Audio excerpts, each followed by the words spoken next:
यहाँ तलवार चलाया है बिहार सरकार नीतीश कुमार अहंकारी। या अहंकार में आया है 72 घंटा नीतीश कुमार समय दिया गया है। 72 घंटा के अंदर डोमिसाइल नीति अगर वापस नहीं होगी और शिक्षा मंत्री सार्वजनिक तौर पे माफी मांगे, क्योंकि बिहार के शिक्षक अभ्यर्थियों, बिहार के जनताओं और बिहार के इस धरती को अपमानित किया है, जिस धरती से चाणक्य, कौटिल्य और आर्यभट्ट ने पैदा लिया है और देश में डंका बजाया है, उसको अपने चैलेंज किया है। तो सार्वजनिक तौर पे शिक्षा मंत्री माफी मांगे, क्योंकि शिक्षा मंत्री का दिमाग खसक गया है या पागल हो चुका है। इसको हम लोग समुचित इलाज के लिए कांके भेजने वाले हैं। नियमावली में संशोधन के बाद लगातार अभ्यर्थियों में आक्रोश है। जिस तरीके से अनेक राज्यों के अभ्यर्थियों को अब शामिल किया जाएगा, इसको लेकर अभ्यर्थी लगातार सरकार का विरोध कर रहे हैं। बता दें आपको कि बिहार में शिक्षक अभ्यर्थी काफी परेशान है। कुछ अभ्यर्थी ऐसे हैं जो 4 साल से इंतजार कर रहे हैं बहाली की, लेकिन सरकार के द्वारा लगातार नया जो निर्देश है वो जारी किया जा रहा है, नया जो कहीं ना कहीं काला फरमान है वो जारी किया जा रहा है। अभ्यर्थी लगातार इसका विरोध कर रहे हैं। जिस तरीके से कल नई नियमावली को लेकर संशोधन हुआ है, इसको लेकर हमारे साथ बात करने के लिए तमाम STET 19 के मेरिट अभ्यर्थी अभिषेक जो है रुपेश है। अभिषेक से शुरुआत करेंगे। अभिषेक, कैसे देखते हैं लगातार सरकार जो है आप लोगों को देखते हुए कोई भी सही काम नहीं कर रही है? देखते हैं यहाँ तलवार चलाया है बिहार सरकार नीतीश कुमार अहंकारी। या अहंकार में आया है 72 घंटा नीतीश कुमार समय दिया गया है।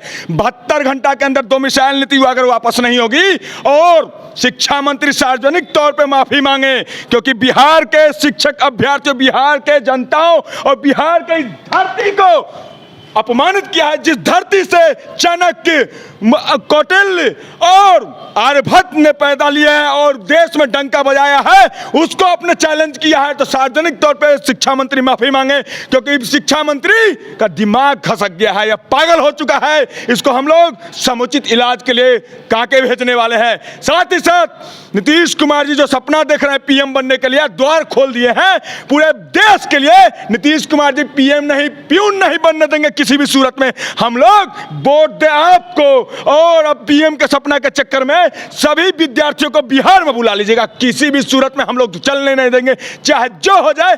72 घंटा आपके लिए है। 72 घंटा के बाद हम लोग पटना के धरती को पाट देंगे। देखते हैं कितना आप में दम है। अभिषेक जी, शिक्षा मंत्री चंद्रशेखर का बयान आया है कि उनको शिक्षक ही नहीं मिल रहा है, कोई विद्वान शिक्षक ही नहीं है बिहार में। साइंस सब्जेक्ट को लेकर भी उन्होंने कल बयान दिया है और भी तमाम सब्जेक्टों को लेकर बयान दिया है। शिक्षा मंत्री जी का संतुलन बिगड़ चुका है।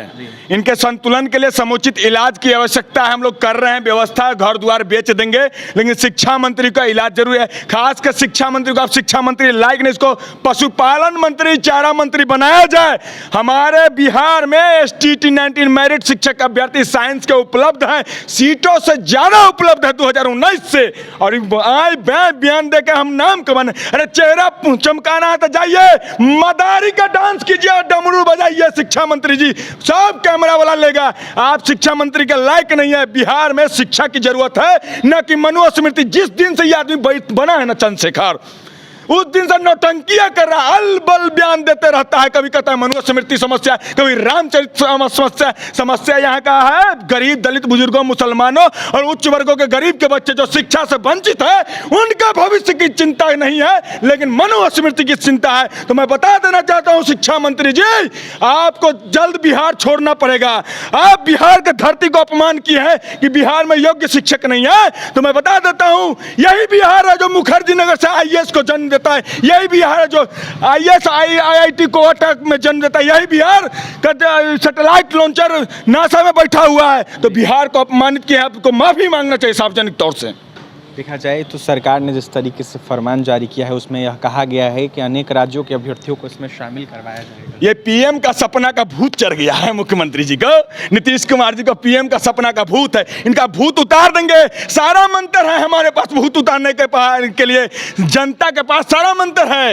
यही जनता इनको भूत चढ़ाया था, CM बनाया था। अब इनका भूत उतारेंगे हम लोग। 24 में बोल्ड कर देंगे, 0 पे काला पोत देंगे। आए ना वोट मांगने, हम शिक्षक अभ्यर्थी हर घर में मिलेंगे इनसे। रोड पे खदेड़ के सब विधायक, MP, MLA सत्ता के नशा में जो है उनको खदेड़ देंगे। आंदोलन करिएगा क्या? 72 घंटा के अंदर वापस नहीं हुआ तो व्यापक पैमाने पर JP आंदोलन के ऊपर है ना नीतीश कुमार जी, ऐसी आंदोलन में उखाड़ देंगे, शिक्षक आंदोलन में उखाड़ देंगे इनको। चलिए रुपेश, कैसे देखते हैं जिस तरीके से नया फरमान आया सरकार का? ये शिक्षा मंत्री का जो बयान है रोज रोज, ये तो पहले तो यहाँ से ये बार बार ये जब से नियमावली है तब से लगातार संशोधन इसमें हो रहा है। इतने संशोधन हो चुके कि इतने संशोधन तो संविधान में नहीं हुआ था जितना ये शिक्षा मंत्री 4 दिन के नियमावली में संशोधन कर दिए। ये शिक्षा विभाग क्या सोच करके, क्या ये 4 सालों से क्या सोच करके नियमावली लाई थी जिसमें इतना संशोधन करना पड़ रहा है। और दूसरा, ये डोमिसाइल नीति खत्म कर दी। क्या जरूरत पड़ गया था डोमिसाइल खत्म करने का? कोई ज़रूरत है डोमिसाइल खत्म करने का? इनके आँख पे पट्टी चढ़ गया है, इनको भूत सवार हो गया है PM और CM बनने का। ये शिक्षा मंत्री जो है इनको भी समझ में नहीं आ रहा है। बिहार में इतने अभ्यर्थी हैं पढ़े लिखे कि आप सोच नहीं सकते हैं। पूरी फौज है बिहार में बेरोजगारों की और पढ़े लिखे बेरोजगारों की, और आपको यहाँ टैलेंट नहीं दिख रहा है। जाइए कोटा में, वहाँ पे बिहार के शिक्षक मिलेंगे आपको पढ़ाते हुए। जाइए दिल्ली के मुखर्जी नगर में, बिहार के शिक्षक मिलेंगे आपको पढ़ाते हुए। लेकिन आपको बिहार में शिक्षक नहीं मिल रहा है। शिक्षक है और उसमें मेरिट भी है, बस आप में मेरिट नहीं है। बस आप चाहते हैं कि 9वीं पास जो है उसमें आपको टैलेंट दिखता है और बिहार के गरीब के बच्चों में टैलेंट नहीं दिखता है, तो आप ये तुरंत आपका हम लोग जो भ्रम दूर कर देंगे। आप इस मंत्री के काबिल ही नहीं है। जब से आप बने हैं फंसाने की कोशिश की जा रही है सरकार की तरफ से। अब क्या दोबारा फंसेगा बहाली? ये 10 दिन में 10 बार ये संशोधन कर दिए इस नियमावली में। अब ये क्या चाहते हैं? 4 लाख से ऊपर संख्या है बेरोजगार अभ्यर्थियों की। देखा जाए तो और अभ्यर्थियों को शामिल करने की बात कही जा रही है और 1,70,000 सीट दिया गया है नीतीश सरकार की तरफ। अब 1,70,000 सीट दिया गया, 4 लाख 5 लाख तो ऑलरेडी पढ़े लिखे बेरोजगार हैं यहाँ पर, पहले से शिक्षा विभाग में थे, और ऊपर से नियोजित शिक्षक को आप इसे मौका दे रहे हैं। अब 1,70,000 में नियोजित शिक्षक भी आएंगे, यहाँ के अभ्यर्थी भी आएंगे, और अब आप चाहते हैं कि इसको ओपन करके पूरे भारत से फॉर्म मंगा लिया जाए। आप चाहते क्या है? यहाँ के बच्चे मजदूर बन के बाहर जाएँ? ये गरीब के बच्चे मजदूर बन के बाहर कमाए, और आप 9वीं पास यहाँ CM और PM बनिएगा और यहाँ पढ़े लिखे लोग मजदूर बने? आप यही चाहते हैं? जब सत्ता से दूर रहते हैं तो ये कहते हैं गरीबों की बात करते हैं, जैसे ही सत्ता में आते हैं ये पलट जाते हैं। ये गरीबों की बात नहीं करते हैं, ये करने लगते हैं कि हम बड़े बड़े ख्वाब देखेंगे PM। अरे PM बनिएगा, हमको भी खुशी होगा बिहार से अगर PM कोई बनेगा तो हमको भी खुशी होगा। लेकिन अभी तो आप बिहार के CM न है, बिहार के बारे में सोचिए। जब PM बनिएगा तो भारत के बारे में सोचिएगा, रोजगार दीजिएगा। अभी बिहार में खुद बेरोजगारों की फौज है और आप बिहार में चाहते हैं कि बिहार के रोजगार पे पूरे भारत से चलाए, तो आप ये बंदरबाट करना चाहते हैं। एक तो संख्या कम है, इतने 1,70,000 मात्र है, समझ लीजिए बहुत संख्या कम है। अभ्यर्थी ऑलरेडी पहले से ज़्यादा है और आप चाहते हैं कि इसमें भी बंदरबाट करवा दे। आपका ये नशा चढ़ा हुआ है ना, ये सत्ता का नशा, ये गद्दी का नशा तुरंत उतरने वाला है। और आप अगर ये डोमिसाइल नीति को वापस नहीं लीजिएगा और नियमावली 23 को वापस नहीं लीजिएगा तो हम लोग सड़क पर उतरेंगे और आपको ईंट से ईंट बजाने का काम करेंगे। देखिए, सड़क पर भी उतरेंगे और कहीं ना कहीं ईंट से ईंट बजाने का काम करेंगे। STT 19 के दोनों मेरिटधारी अभ्यर्थी थे, अभिषेक और रुपेश, दोनों ने भारी विरोध किया है डोमिसाइल नीति जिस तरीके से कहीं ना कहीं बातें सामने निकल के ही वापस लेने के इसको लेकर लगातार विरोध जारी है। तो वहीं अभ्यर्थियों में आक्रोश जो है वो देखने को मिल रहा है। 72 घंटे के अंदर काला फरमान सरकार ने वापस नहीं लिया तो अभ्यर्थी सड़क पे उतरेंगे और भारी विरोध करेंगे। फिलहाल इस खबर में इतना ही, और तमाम खबरों के लिए NBC 24 के साथ बने रहे। बहुत बहुत धन्यवाद।